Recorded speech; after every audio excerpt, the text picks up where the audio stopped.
Hi everybody, I'm Bree the Plant Lady, and Aiden's here too. And we are out here tackling the neighborhood entryway. It's been like at least 2 months. And as we walked up to it, I was like, oh God, there's a lot of weeds. There's also some stuff that we need to do some cutbacks on, and actually think that there's some pruning to do on the crepe myrtles, but we'll take it in stride. As you can see right here, we have a pretty significant lamium and chickweed infestation that I need to remove now before it goes to seed to make sure that the grasses we planted here have the best possible chance. So we're gonna go ahead and get busy, and well, we'll give you updates as we discover more stuff.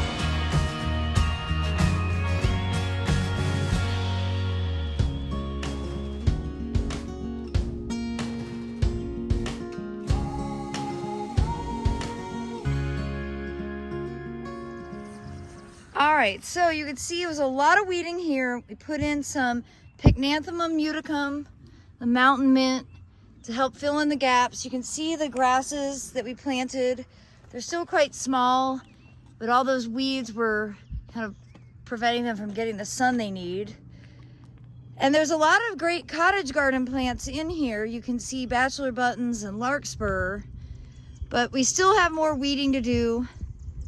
A lot more weeding to do.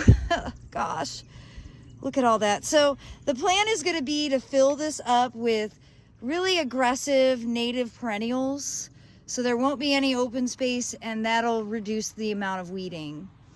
And you can see the crimson clover is pretty well done. I'm not exactly sure how we'll deal with this. I mean, ideally we would mow it down, and you can see it's flopping around over here. It's because we've gotten so much rain, everything is pretty well laid down. So maybe before the open garden, we'll actually come with the electric mower and mow this back a bit. I'd like to keep the bachelor buttons and larkspur. And the stuff that we planted, the cephalanthus, we planted on both sides, is looking good.